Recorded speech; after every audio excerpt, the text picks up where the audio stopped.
Hey everybody, this is Steve, and on the other screen is Amanda.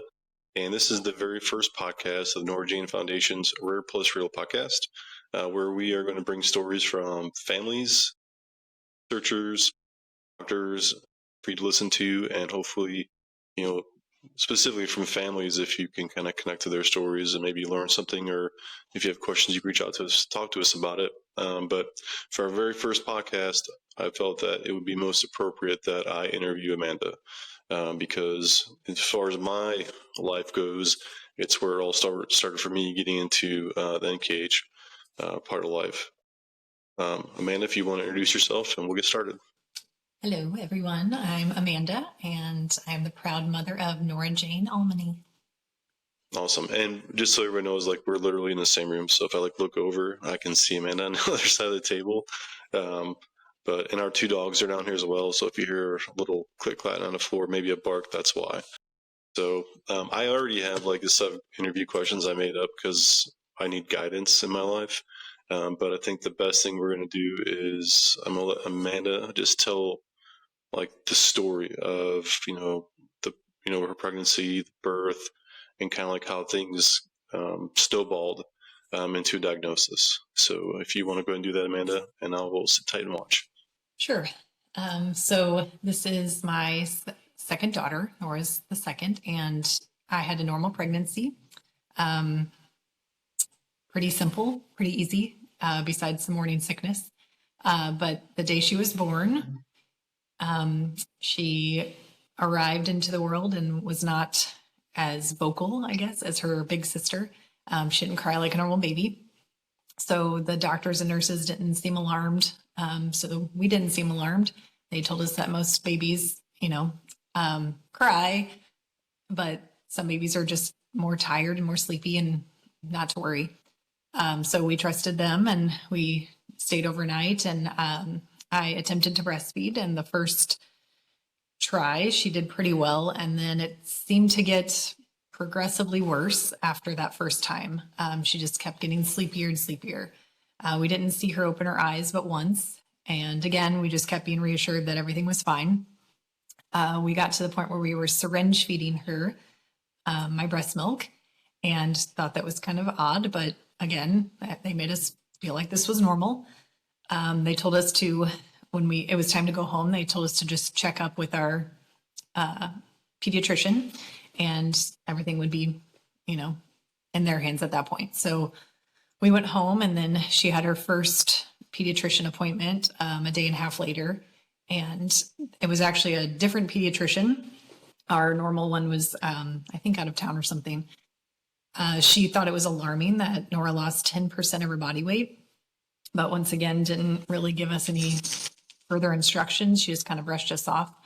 They sent us downstairs to the lab to get a jaundice prick, and Nora didn't even flinch. And we knew something was up then, but again, everyone just kept saying, "Oh, it's normal, it's normal." And it's like, I've had another baby. This doesn't seem normal, but okay, I'm not an expert, I guess. So we took her home again. And then that following morning, both Nora's dad and I just thought something's still not right. So he went ahead and called Mercy in St. Louis, where she was born, and let them know what was going on. And they said to come in right away. So we drove there, and it was crazy because most of the time you feel like you're waiting to get into the ER. And this was like, it was like they were waiting for us. And we walked in and they scooped her up right away, and they started doing all these tests and poking her, and it was crazy. There was probably like 20 people in that room, and it was very overwhelming. They started testing her for infections, and they thought maybe she possibly had a stroke. They also questioned us if we had hurt her, and that was something that I'll never forget and never wish upon anyone, because that was a terrible interrogation. Once they started crossing things off the list, then they, and I guess she was critical still, but she was stable. So they put us up in the PICU, and they took her back for MRIs. They had to intubate her. All of that was pretty scary. And they had her hooked up to EEGs and all of that. Again, it was several days. So I think it took about 12 days to finally get a diagnosis. Her doctor at Mercy was amazing. And I swear that man didn't sleep for 48 hours. But he ended up realizing after all of these things he checked all these boxes and nothing came up. So then he thought, he thought it was something metabolic. Her body was not producing something or processing something correctly. So they sent the labs off to Mayo Clinic in Minnesota, and it took 2 more days, and we finally got a diagnosis of Nonketotic Hyperglycinemia, or NKH for short. I remember they sat us in a room. It was the neurologist, the genetics doctor, and the attending doctor on our case at that point. And they gave us this tiny little folder with the diagnosis in it, and it had a few articles from like NORD, which is, rare disease. And there was one that stood out, which you'll learn more about later, but the NKH Crusaders. And then the rest it literally looked like somebody just went to Google and copy pasted it. So we were thankful we had a diagnosis, but I do remember when I first read it, I saw hyperglycinemia and I thought this was like can't break down sugar. And that was way off, unfortunately. So their plan of action after that was to send us to St. Louis Children's Hospital, where she would be treated. And so we took an ambulance ride there and realized quickly that they didn't really know much about this condition either. I think every single nurse that we encountered didn't know anything about it. They were amazing and they did everything, they tried everything. Doctors were reading articles, reading books to try to figure out what to do. And unfortunately, a lot of the literature is very old and there's really no treatment, no standard of care. So anyway, we spent 6 weeks in the hospital there. We got to finally go home, and that was terrifying. And another aspect, because we were sent home with no support.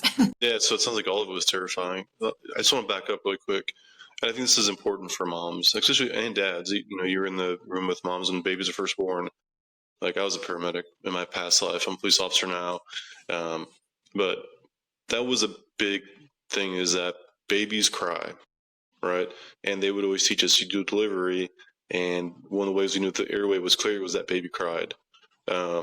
And they do sleep a lot, right? They're newborns, they sleep quite a bit, but the baby's still going to wake up at some point. They're going to move around. They're going to make noise. They want mom, and they're going to, when they're hungry, they're going to make sure that they're hungry. So, like if you're there and something's not right, you need to say something. Advocate for your baby, because at the end of the day, the insurance wants you out of the hospital.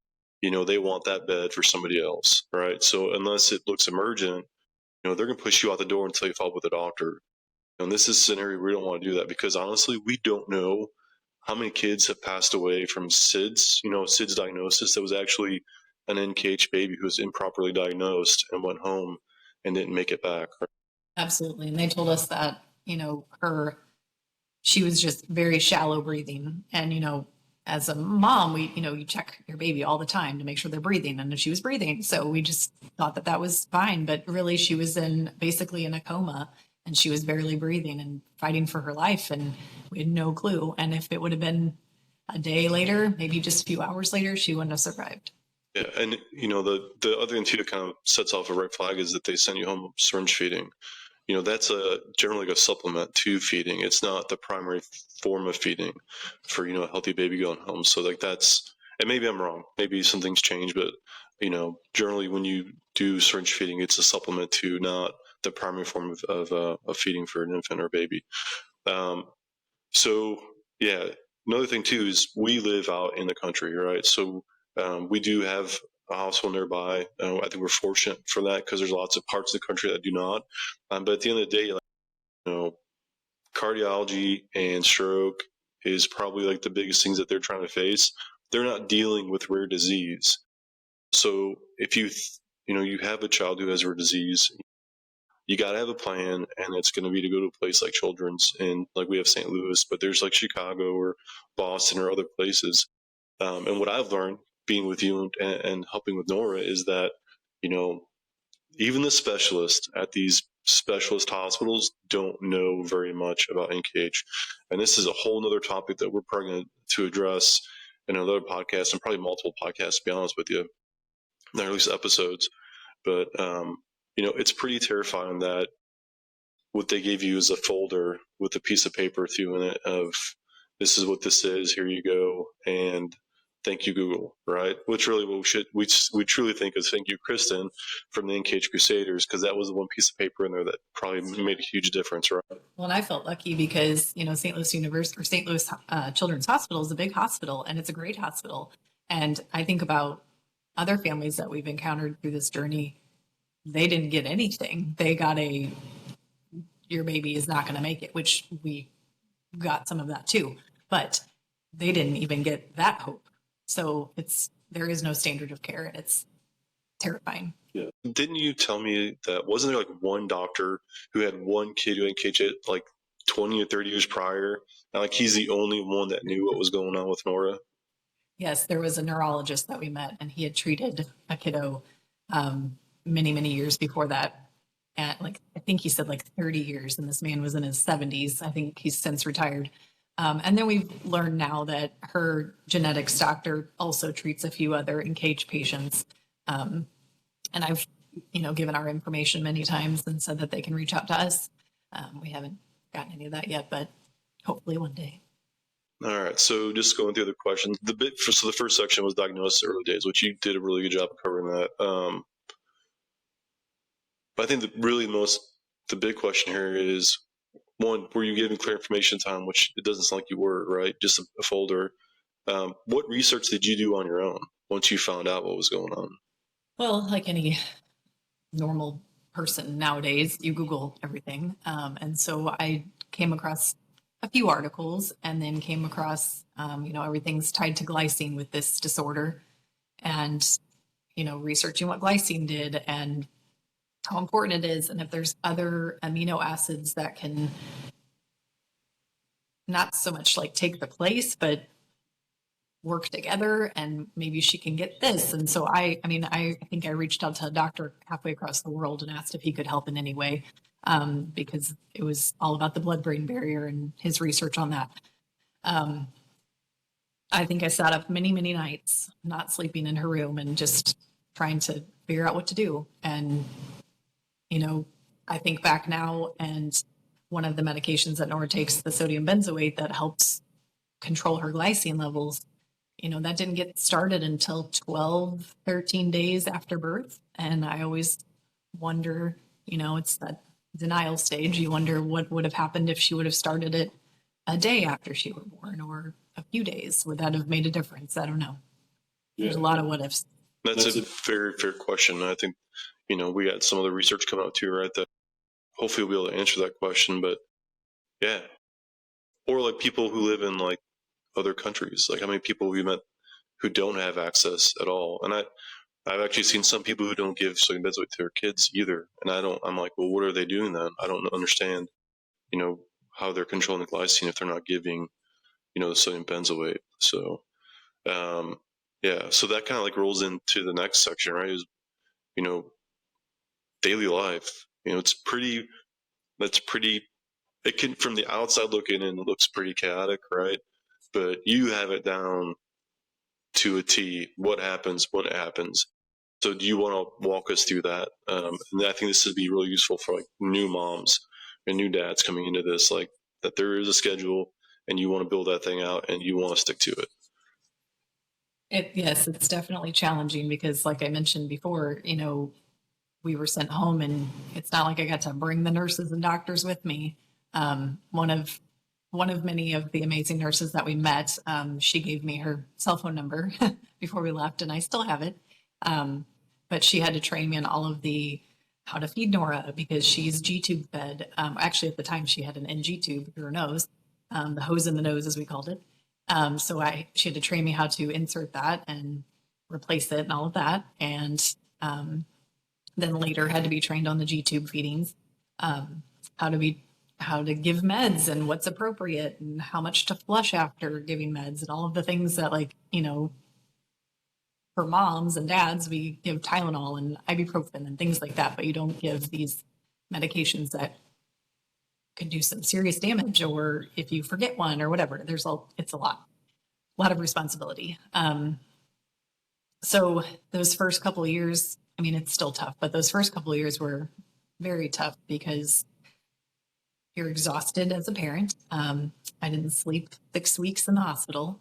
I don't think I slept the first 3 years of her life at night because we didn't have any support at night.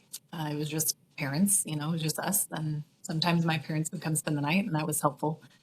And we would take shifts. But when Nora first came home, she was taking meds, I think more than she took them now. In the middle of the night, she'd take them at 2 a.m. and 4 a.m. And we finally figured out how to condense those. But you just get into a routine, and now thankfully we have 2 nurses, and that makes our lives a lot easier. But also asking for that support and being able to let people help you. Yeah, that's a big deal. It's been challenging for me, but so her schedule, right? She goes, and we'll start in the morning. She is up at 7 o'clock for 7 o'clock feeding, right? And then 8 o'clock. How many medications she takes at 8 o'clock? So she takes 2 seizure medications, and then her sodium benzoate, which is for her glycine, her dextromethorphan, which we're weaning her off of that, because we later found it's probably not super helpful for her. She is on the keto diet. That can also help with seizures and glycine control. But so because of that, she has to take baking soda, and then she takes a vitamin. So 6 at 8 a.m. Yeah, and they're all mixed, right? So she's getting lots of fluid. A lot of fluid, almost to a point where I don't no idea how her stomach holds it all. And it definitely doesn't when she's sick. Like, she'll throw up everything. So we have to be super careful, right? Like, we can try to space it out a little bit because there's so much fluid. So she gets fed at 7, meds at 8, and then her next medication, I believe, is at 11 o'clock, right? So she gets an Epidiolex, so to also control seizures, and a carnitine to supplement. Right. And if people don't know, Epidiolex is like the pharmaceutical version of CBD oil. And what basically recently I learned, so I took Nora to her last neurology doctor appointment, and I was talking to the doctor about that, and we talked about CBD and Epidiolex, and he said that he much prefers Epidiolex over CBD, not because it's necessarily better, but what he finds is that the CBD you're getting isn't always dosed correctly, right, where Epidiolex is coming from. Yeah, it's consistent, so it's easier to control seizures with it because for sure what they're getting, what the threshold is for the seizures.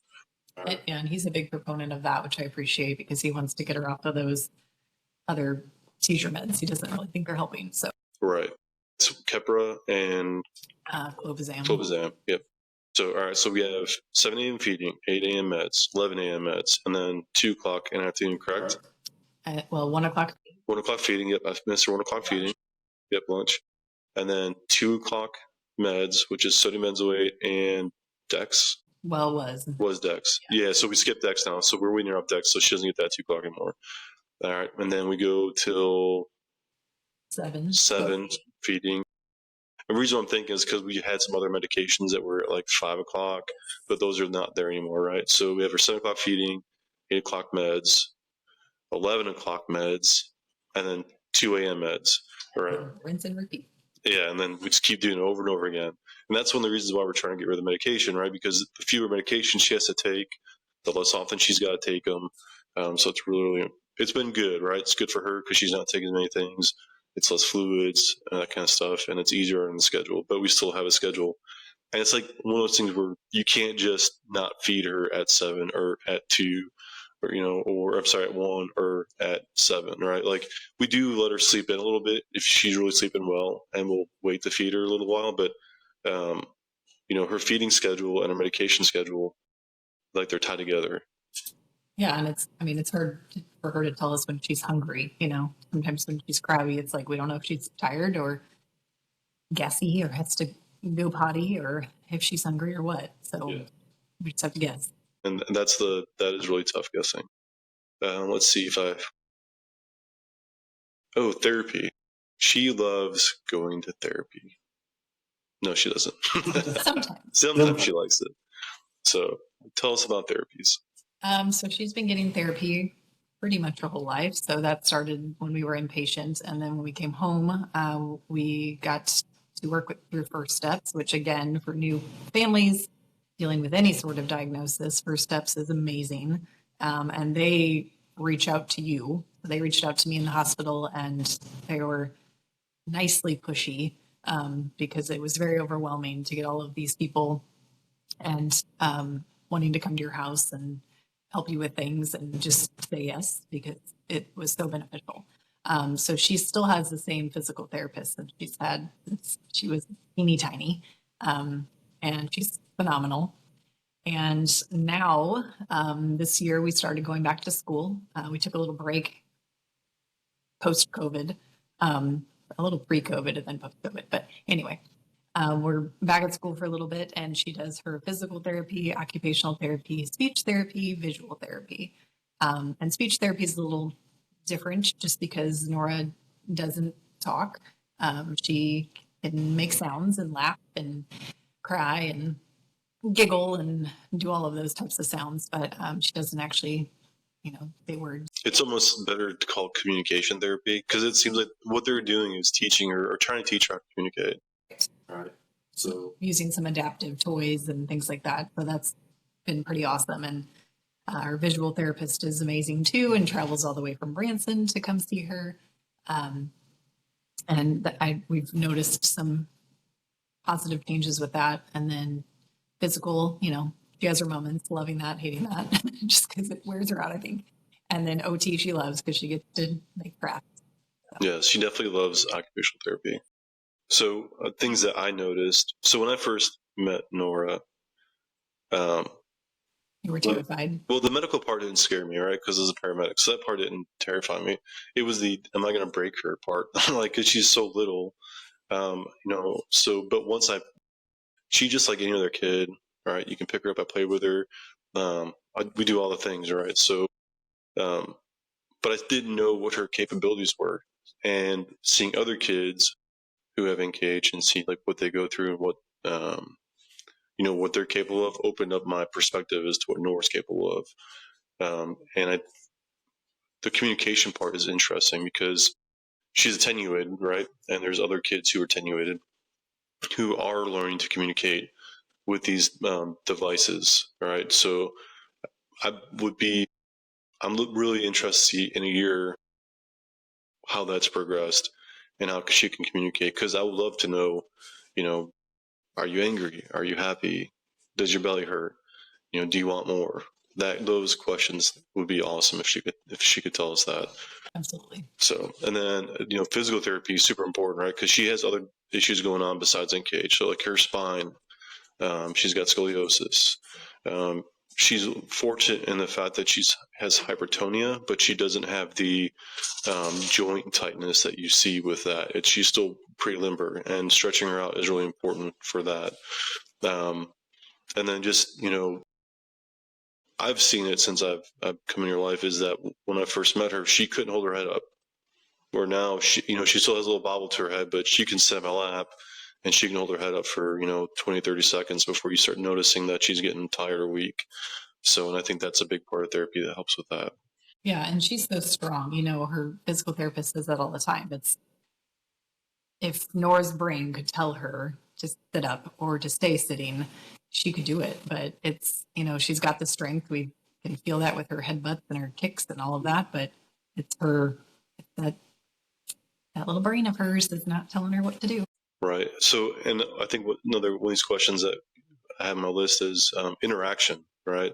You told me, and I thought it had been a devastating thing to hear a doctor tell you that your child will never have any quality of life. They'll never be able to do anything, not smile, laugh, play, do none of those things. And I promise you, she can laugh, she can smile, she knows who you are.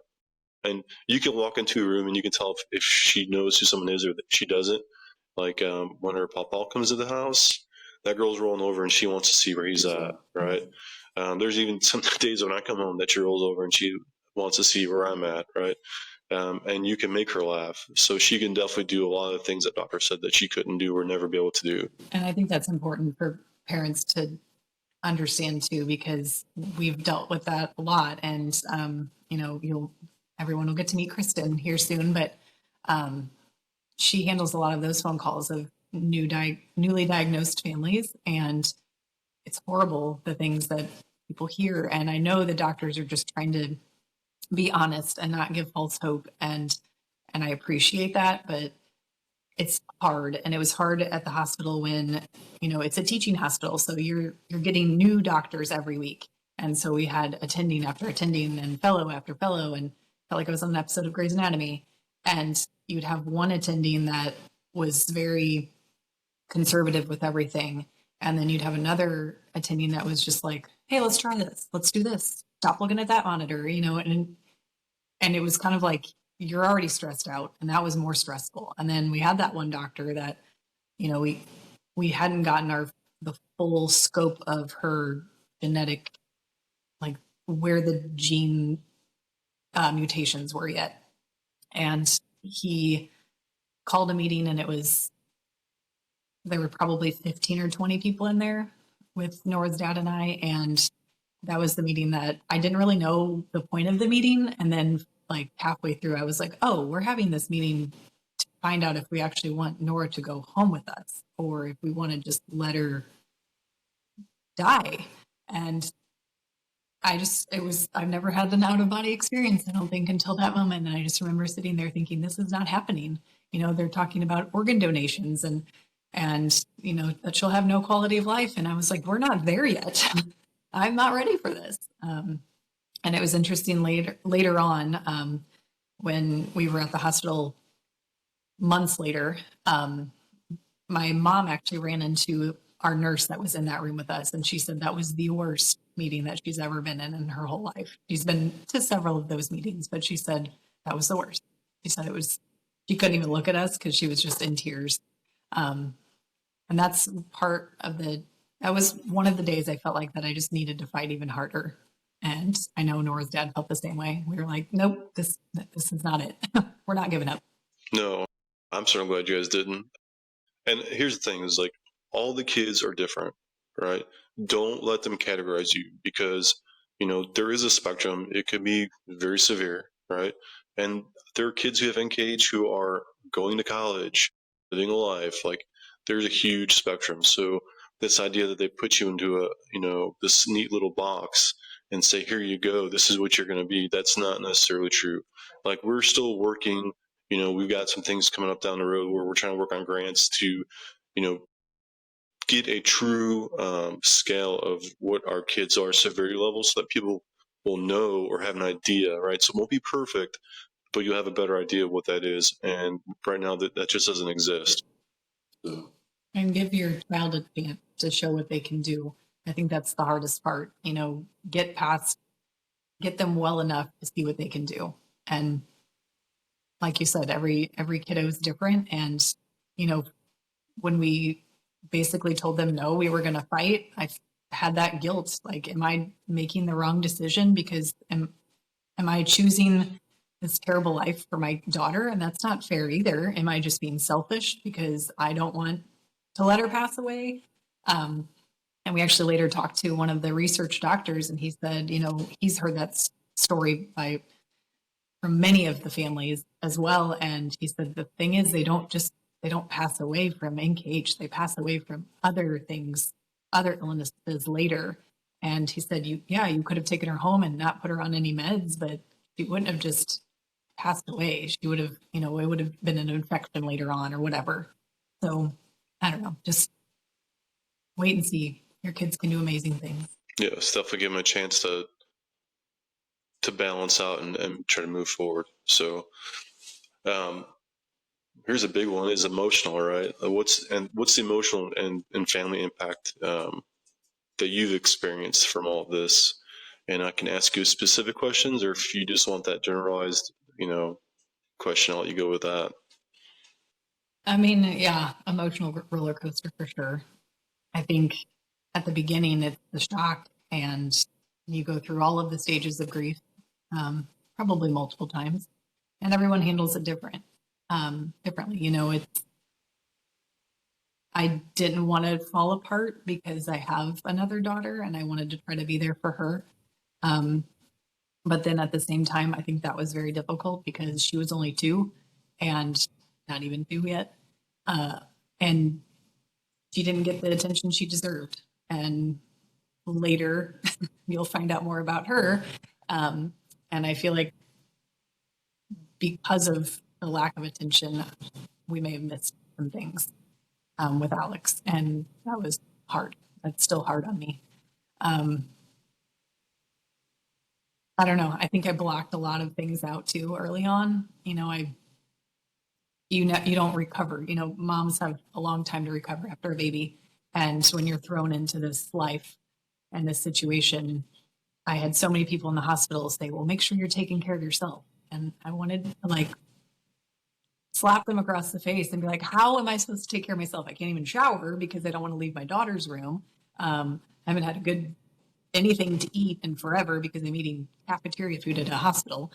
I'm living off of coffee. I'm still mad at the one doctor because he wouldn't give me an IV of caffeine, even though I begged him. And that's another thing. It's like people, want to be helpful and want to be supportive, but sometimes they really say some really stupid things. And I'm sure I've said those stupid things to people too in the moment because it's just what we do. We're human and we want to be supportive, and sometimes we just don't know the best thing to say. But yeah, you can ask me more of a specific question if you want. So we're going to step away for just a second. I might edit this part of the video out and then we'll be back. So you might see a little bit of skip here. All right. And we are back. All right. So this is kind of a tough question. And I already know some of the backstories, so I know it's a tough question, but this has a huge impact on family, right? So it's going to be two-part. One is, how does it change you as a mother? And then I want to know how it affected you, your marriage, and your relationships in your marriage and even outside of your marriage, dealing with this diagnosis with Nora. Ooh, okay. As a mother, I guess overall, it's just made me more of an advocate for both of my kids. A lot of times I hear I'm so strong and, I could never do what you do and all of that. And I don't believe that. I don't agree with that necessarily. I guess it's a compliment, but I also think I know so many amazing moms that would do the same thing. It's like you get this diagnosis and yeah, you could give up, but you're not going to. This is your child and you're going to do whatever you can. You're going to fight like hell to make sure that they're taken care of. And so I hope that it made me a better mom in a lot of ways. It definitely made me more patient. Definitely made me age 30 years. That's okay. You look great for 50. All those wrinkles are from Nora and Alex. And then relationship wise, it definitely puts a strain on your marriage when you're living in the hospital. Nora's dad had to go back to work and to provide for us. We didn't know if I would be able to go back to work. We had to have that conversation that I might have to stay home with Nora, for as long as we needed to. We talked about moving to St. Louis because we would be closer to the hospital. And that definitely is tough on a marriage to never see each other. And, I know selfishly, I put Nora first. And then later, fast forward, Alex went through some stuff and, they were my priorities and my relationship wasn't. And I don't think that was very fair to anybody, but it is hard to balance. And I think we do that a lot as parents. We put our kids first and sometimes our marriage, our relationship, whatever gets put on the back burner. So it is important to make sure you know how to balance that. I didn't do that well. And then relationships with friends and family. My parents were there from day one and they're still here and they're amazing supporters. I've had friends that I would do anything for us, and they've been there from the day one as well. I've had friendships that have faded, and I don't know if that's my fault, their fault, just life. We all grown up and we have our families, and it's tough sometimes, and it's hard not to get jealous. Birthday parties look different. It's not like Nora gets invited to a lot of things. And I know my friends are understanding when I say, hey, let's hang out here instead of going to your house because it's just easier. And they're very patient with that. But it's definitely tough. And it definitely, again, makes me jealous sometimes that I can't just throw the kids in the car and run to, Six Flags or the beach or wherever, or the river. You always have to plan ahead with Nora. And it's challenging. I'm getting better at it, though, thanks to you, because for so long, I felt like I was just a hermit and I didn't really want to go anywhere. And I was, it was way too hard to go to the grocery store or do whatever. So it's just easier for me to stay home and be isolated. And that's not healthy. And I know that, but I did it. And I will say that Nora loves going out. She's a social butterfly. So it is work, right? And it's not not doable, right? It's not an impossible barrier that you can't overcome. Take your kid out. Now, if they got like immune deficiencies, that kind of stuff, I get, you got to keep them home so you don't expose them. We're fortunate that it's gotten better with the keto diet, I think. She doesn't get as sick as often, or when she does get sick, it's not as severe. But we'll take her to basketball. We take her, Amanda had a teacher function. We took her with us to that. We take her out on date night. It's just me, Amanda, and Nora, and we'll go to a fancy restaurant, and Nora will sit there. Yeah, she's the third wheel. So we'll pack Nora's dinner, and we'll take her out, and we'll do dinner, and that's just life, right? So don't be afraid to go out and do stuff. I also think it's a testament to you because this was not an easy life to come into. And when you and I met, and I remember before we officially met, and we were just having conversations through text and messenger and all of that. The question came up, if I ever wanted to get married again or have kids. And I flat out told you well, genetics stuck on this side, so I'm probably not having kids anymore. And, I explained everything going on and you handled it really well. And then I just remember flat out telling you, if this isn't for you, then you can go, but this is my life and you got to be all in. And you were all in from the beginning. Yes. Now, I did do research, though. I did look it up because I never heard of it before. Google is almost as bad as WebMD for doom scrolling. There was nothing positive. I was like, oh my God, all this stuff was going on. But then again, as I met Nora, as I did things with Nora, I learned really quickly that what I read online was not 100% accurate. There's obviously some truth to it, right? Because at some point, somewhere, bad things have happened. But, all these kids are different. This idea that, they're not going to live till 5 years old. Well, guess what? Nora's 9. And what's the one girl? She's in her 30s that we met at the conference. She's bebopping around, having a good time. Again, we have kids in college. There's kids who are, going through high school. These kids do survive, and some of them do very, very well, and so there's a spectrum. And I think I love that too, seeing, with social media and things like that, you meet these families from all over, and it's so encouraging seeing, even if these kiddos are only live for a few years, these parents are giving them a good life. They're doing the trips, they're getting granted the Make-A-Wish, they're taking them to the beach, they're doing those things if they can. And I think that's amazing because we don't know how long Nora is going to be on this earth, and we want to make sure she has a great life. Yes, experiment, guys. Go out and just live your life. Take your kiddo with. We took her to Minnesota this year. We were going to rent this massive van, right? That was the bright idea, and thankfully it fell through. We couldn't find one anywhere in the state of Missouri, and we just happened to be going to the neighboring town to do some shopping, and I looked off to the side and I saw the U-Haul trailers, And Amanda had mentioned something about U-Haul too, and I can't remember how the whole thing came around up. I was like, we could totally just rent a U-Haul trailer, put all the stuff in it, and then drive to Minnesota, which worked out perfect, and it was a fraction of the price. And Nora rode in the car, not in the U-Haul. Yeah, she owned the car, and she loved it. However, by the time we got home, we went somewhere like right after, and yes, She was pissed. she was not happy to get back in the car. You could tell that she was done driving in the car, but she loved it. She got to ride on a boat. We took her down to the lake. I mean, she did everything, and thankfully, we have the support system that we can do that. Family, friends. Yep, and just do stuff. Like, don't stay home. It's not good for you. It's not good for them. Like, get out if you can.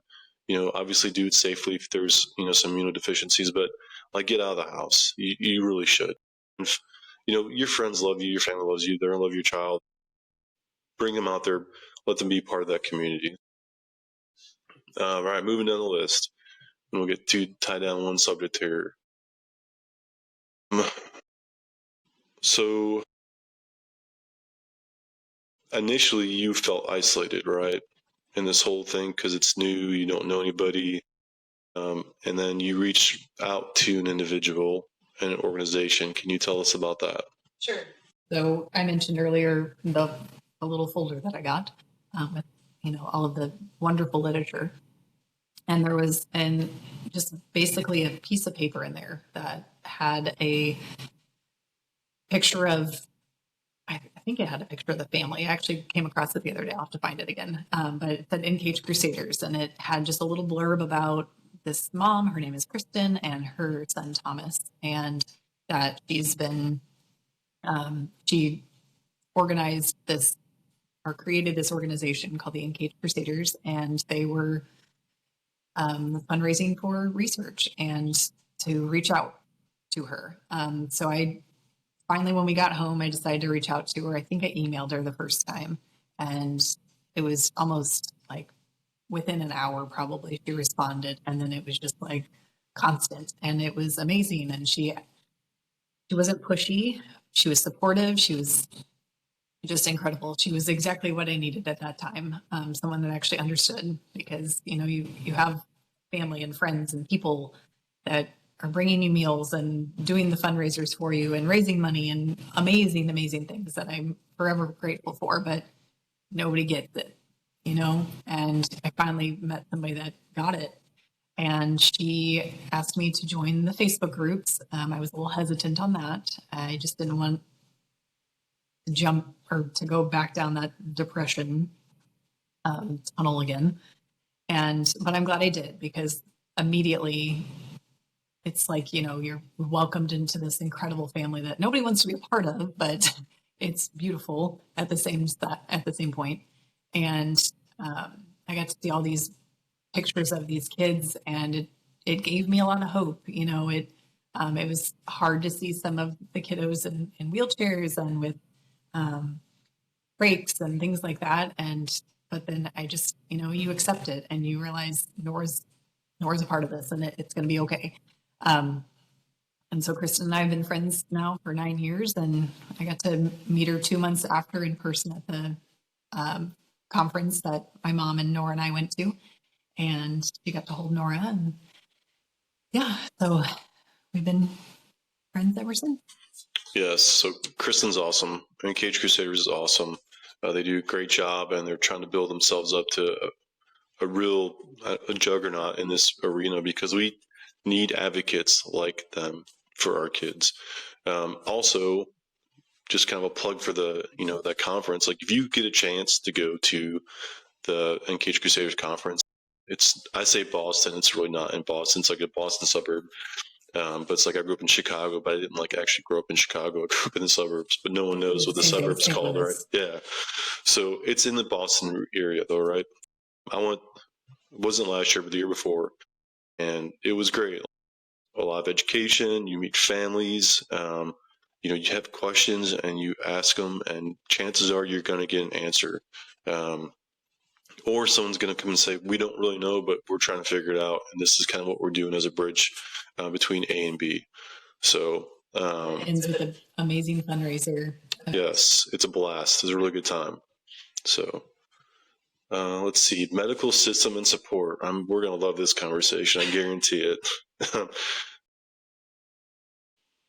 I'm going to add in some of these questions too, because it's blows my mind. But anyway, what has been your experience with the doctors, hospitals, and specialists so far for Nora?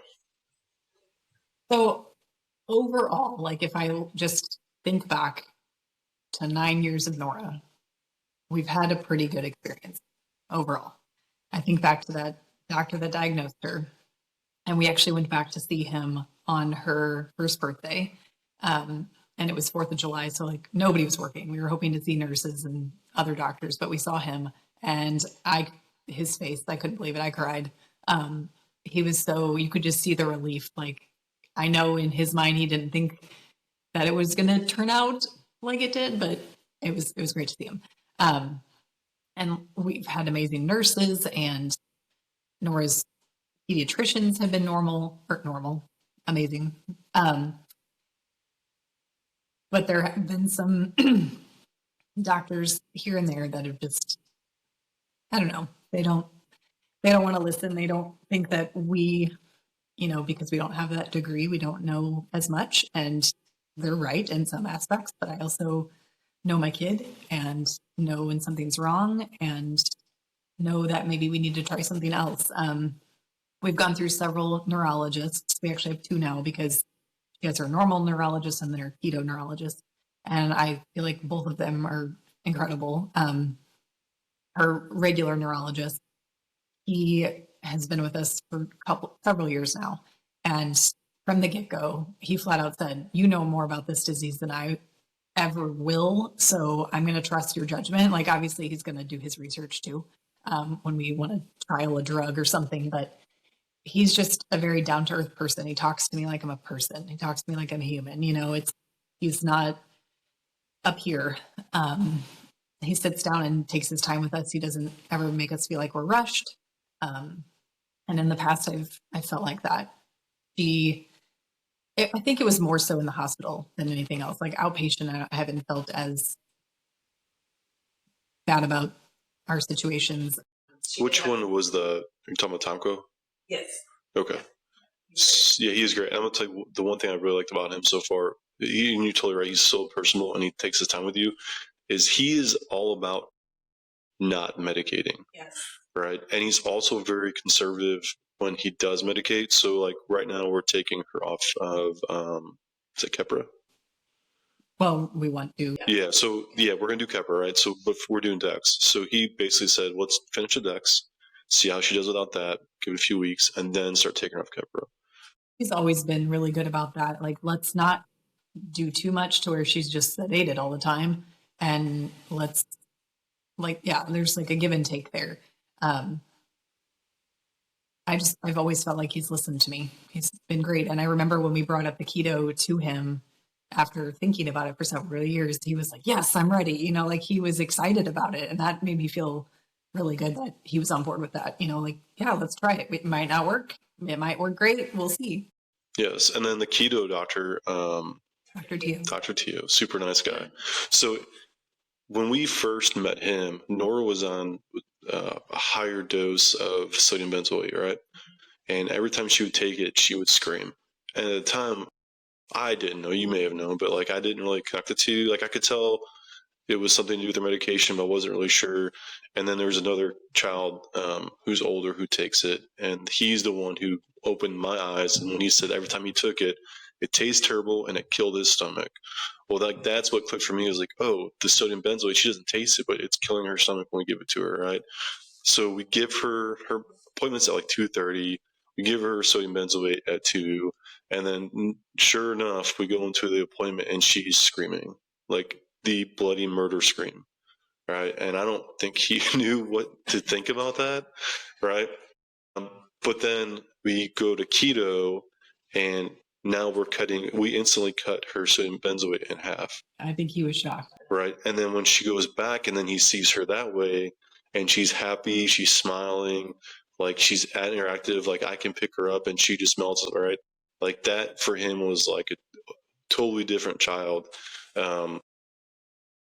And like he was accepting of that, and now he can see some hard proof, like, oh, this does have an impact on these kids. But where I was going with that was, he's a super intelligent guy, and he was the first one to say that we don't know where this is going to go. He actually told us that Nora was his first patient with NKH that he was going to do the keto diet with. So it was all brand new to him, which was really, I admire that. yeah, it was refreshing to hear that he doesn't know everything, and it was nice to hear that. And we told him, like, hey, like, if other people want to do this and they have questions, they're more than happy to reach out and talk to us about it. Fortunately for us, she does get fed through YouTube, so it's a lot easier. Like, we're not trying to make a diet that she'll eat. She gets a pre-made formula. But and I would definitely recommend keto if that's the way that your child is fed, because it's very easy, and we did see some really good changes from keto. I would also recommend making sure you do it the right way and Yes. do it inpatient. And our friend Chansey would agree with that. Yeah, don't do it at home. She was there for like a week, right? And it's terrifying because remember she had like cluster seizures at the very beginning, and I was like, nope, I'm done. I quit. We're not doing this. This is a horrible decision. And then she flipped it around. Really. Yeah, I do remember that, because I was sitting there talking to you about that and be like, no, we need to give it time. We need to let this do its thing. And it did. And we didn't even do, actually what it was we went right to like 3.5, I think was 3.5 to 1. And then once they saw what happened, they backed her off. And then we've slowly worked back into it. So it's taken us like a year and a half to get back to the dose they want her to be at, or the ratio, I should say. Well, it was such a complicated thing too, because, he is not in charge of her medication dosing with like the sodium benzoate and things like that. So then he's reaching out to genetics, and then they're reaching out to her regular neurologist. And it was like this whole team decision. And it was very complex because he's used to just doing all of that with his team for these kiddos. And he had to deal with everybody for us. So they would say, oh, we're going to lean on genetics on this question. We're going to do this on this question. And so, yeah, we remember being in that really small room and all those people in there asking questions, but it worked out really well. And I think we're really, really happy with where Nora's at with that part. And then something else too is like, I took Nora to a doctor's appointment, and it was a new doctor that had never seen her, and then a student, and they walked in, and I could see on her face that she had no idea what was going on. And I was like, have you read anything? She's like, yes, I've been reading for like 20 minutes before I came in here. She's like, I said, well, nothing that we're doing today has to do with NKH, so don't worry about that part. Just worry about what we're here for. If you have questions, I'll try to answer best you can. And she was really nice, and she's like, okay, that works, right? And she was, again, humble that she didn't know, open about the fact that she didn't know. So if you're a doctor and you're seeing this, let Tuppy finish barking. Tuppy. Yeah, we can't go anywhere without our dogs being at our feet. But yeah, if you're a doctor and you see this, like, be humble, like, admit, like, if you don't know something or you do. So. And I was impressed with the doctor here locally in Rolla too, because, Nora's getting sick and it's to the point where she potentially could need oxygen or something. We're going to go here, and then they'll probably transport us to St. Louis. And they did have to do that one time. The second time we went, I just remember the doctor coming in and he said, okay, what's her disorder? And I said it, and he was like, not going to pretend to know what that is, but I am going to go research it. And again, I appreciate that. Thank you for being honest. Like, don't act like, oh yeah, I know what that is. I treat many people. Yeah, nobody knows. I mean, I shouldn't say nobody. There, very few though. All right, let's see. The hardest and most beautiful moments. So what's the hardest moment you've had to face so far with Nora?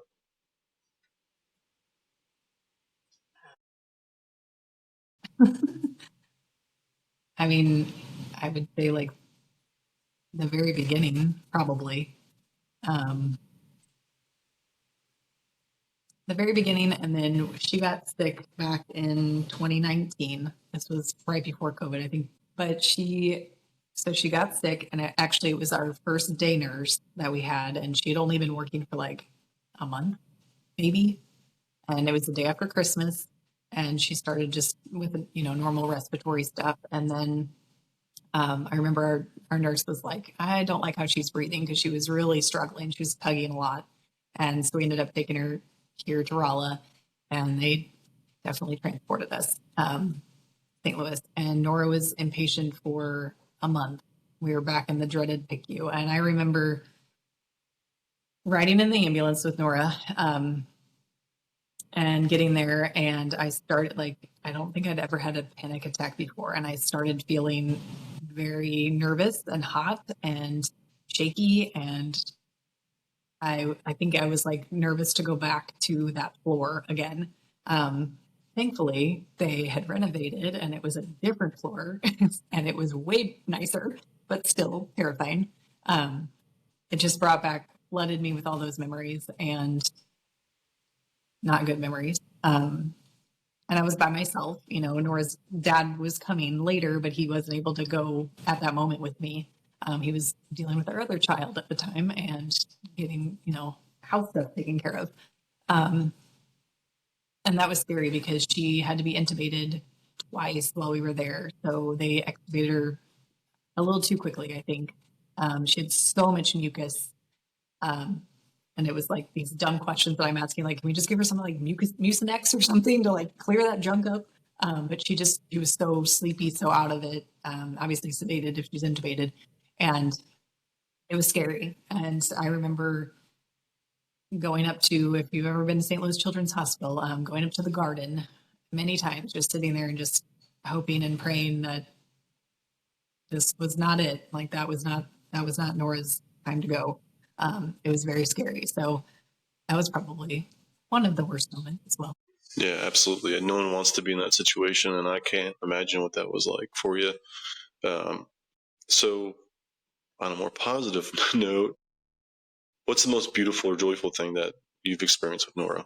I mean, there's been a lot for sure. I know I can still remember the first time she opened her eyes in the hospital after she got those few doses of sodium benzoate. I finally got to see her beautiful eyes. When they took the breathing tube out in the hospital and she started crying, like as much as you don't want to hear your baby cry, that was like the best sound ever. The first time she laughed or smiled, we get told a lot that their smiles can be seizures because a lot of times it will start with just like a little corner smile.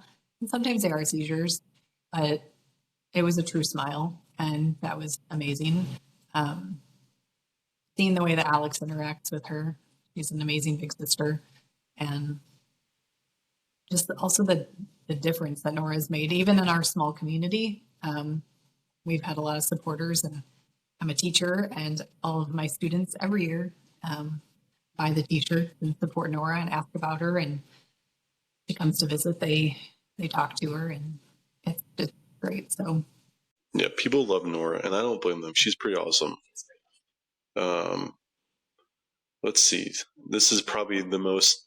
This is the most important part. Your story is the most important part, but as the foundation, let's get into the foundation a little bit because I think this is where we're leading to next. Is your advice to everybody. And I think the best way you would start that is like why you started the foundation and what the foundation does now and the goal of the foundation.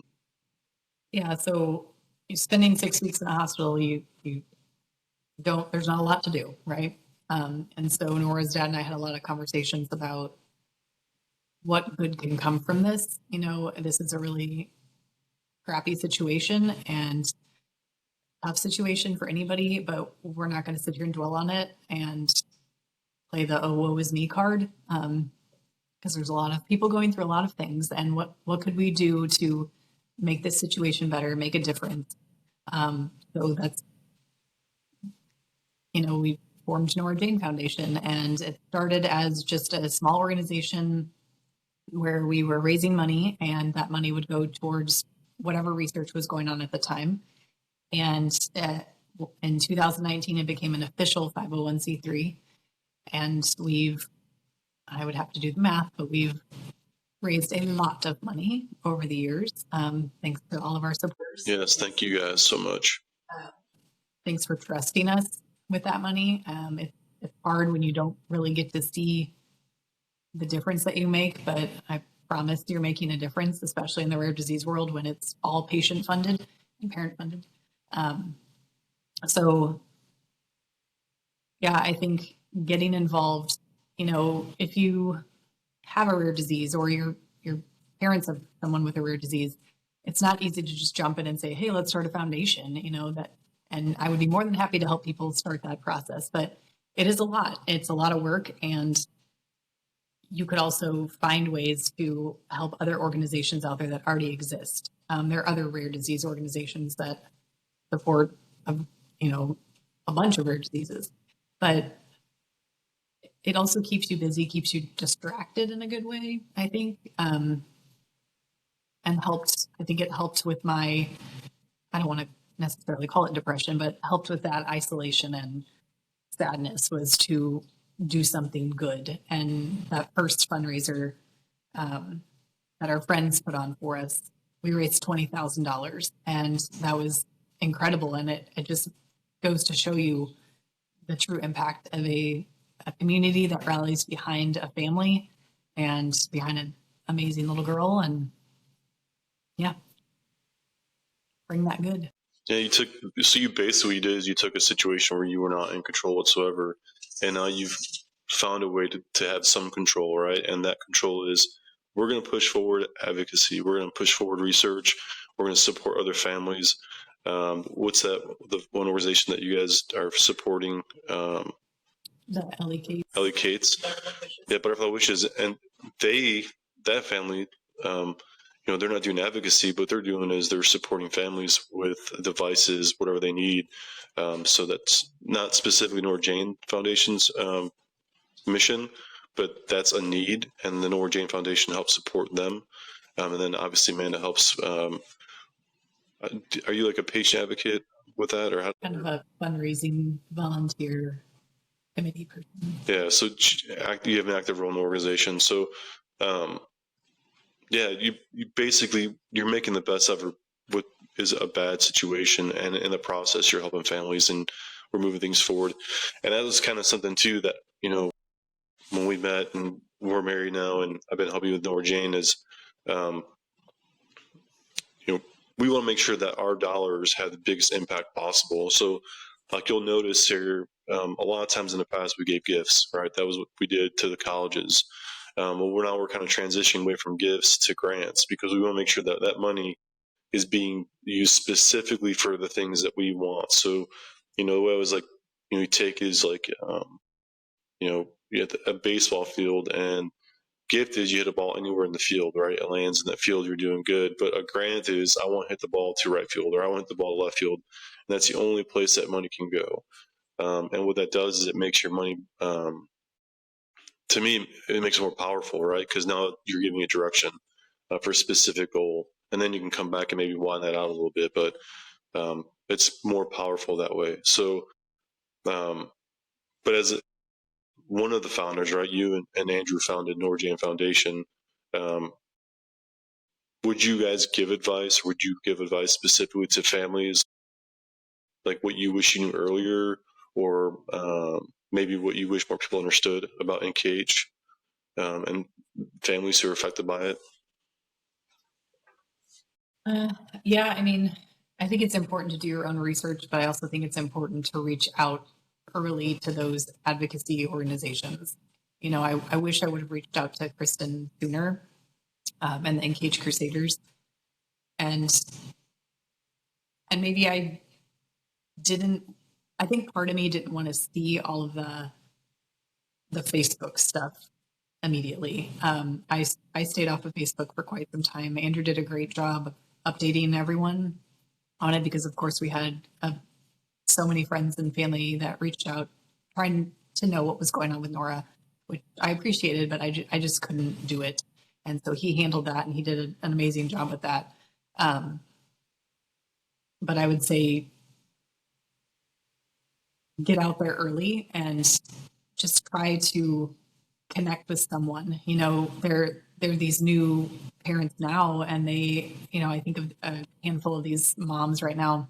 They've all become really good friends, and they took a trip together with their kids, and you find certain people to connect with.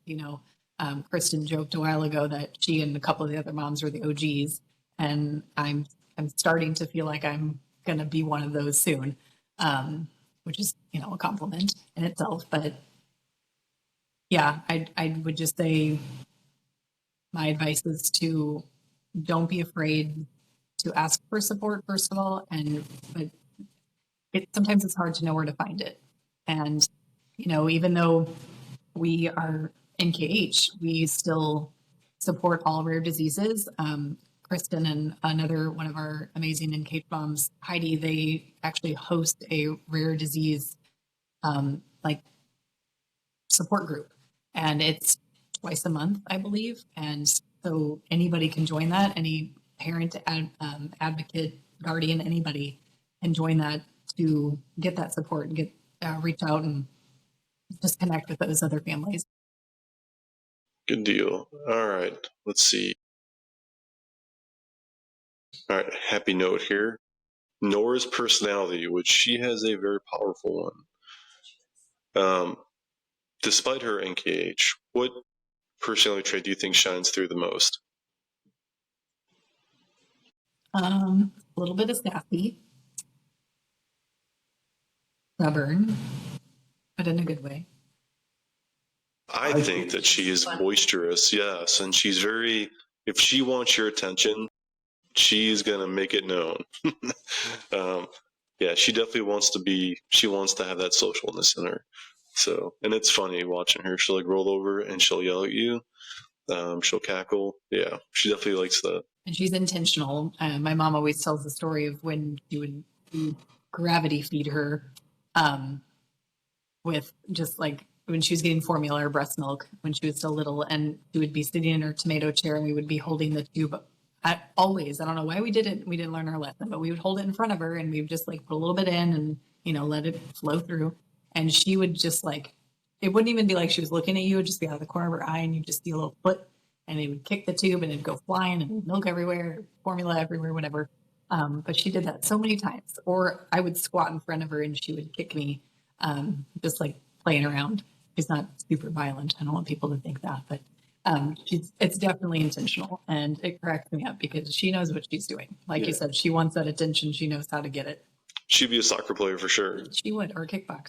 Yeah, she'd be a dangerous kickboxer. All right, so that is all the questions I have for you, and we're actually at the 70-minute mark. So I want to end it by saying this. If you feel isolated, if you're not sure, please reach out to us, ask questions. We'll get you in touch with the right people, the right groups. If you want to help support the Nora Jane Foundation, we will always take donations. All of the money that we receive goes to research. We may split a little bit off with the other with the gifts for the other organization, but our main focus is research and advocacy, and we are very transparent about where our money goes. So we are always willing to take donations. You can reach out to us. We can tell you how to donate. Make sure I put links in our YouTube, Spotify, and TikTok. And if you have a story you want to share, like we would love to talk to you. It may just be me, maybe both of us, it may just be Amanda, but we want to hear your story. We want people to hear your story. If you're a researcher, doctor, anybody that might be interested in this field, and you can, add to it. We want to hear from you. So with that, I will say have a good evening, and until next time, you guys take care. Thank you. Thank you. Hey, I hope you guys enjoyed that podcast. There's a lot of great information. If you'd like to receive more information like this, go ahead and subscribe to our channel, like our Facebook page, our TikTok, and check out our website. And if you have some good information, you want to share your story, you're a researcher, and you want to maybe get on the podcast and talk about what you're working on in the rare disease space, reach out to us. We'd love to have you. Thanks. Bye.